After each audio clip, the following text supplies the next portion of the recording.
Players who are finding Splatoon 3 a challenge should take heart. There are a lot of excellent players out there in the online multiplayer, with countless hours of experience under their belts.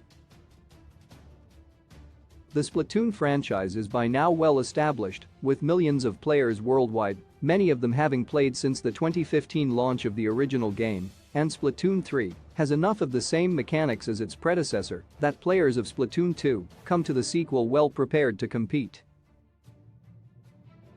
But there is still hope for the inexperienced. The latest addition to the game franchise, Splatoon 3 saves Nintendo's multiplayer wasteland by being a family-friendly, third-person shooter unlike anything else available for the Switch platform.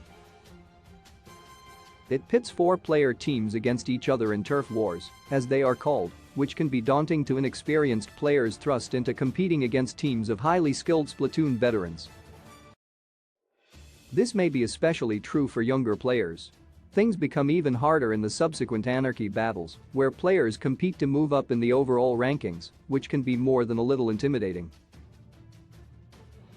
Splatoon is most known for its multiplayer mode, and despite the addition of new maps and weapons, Splatoon 3's turf war mechanics remain very similar to those of Splatoon 2, giving players familiar with that game a significant edge over newcomers.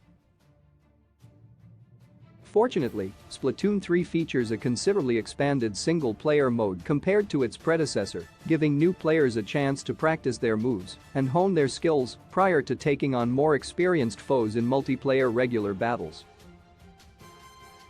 Hone your skills in Splatoon 3's single-player story mode. Millions of people worldwide play Splatoon games and are expert in its gameplay, mechanics, and strategy.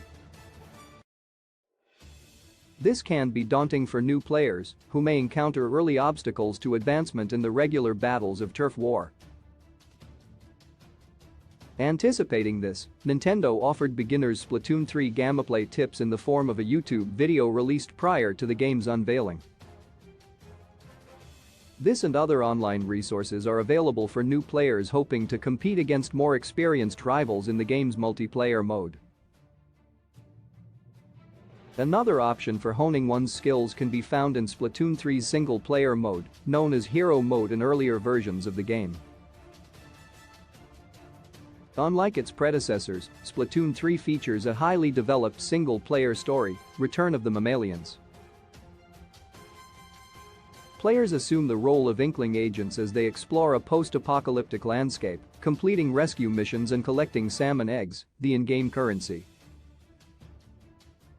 Players are given the option to skip any missions they don't want to take on, enabling players to beat Splatoon 3's main hero mode story in about 8 hours. Single-player mode is not Splatoon 3's most recognizable feature. Experienced players, drawn to the game for its turf battles and ranked competition, may give the game's story mode little attention. But single-player mode offers less experienced players the chance to improve their abilities in a stress-free environment before entering into direct competition against more veteran players and teams.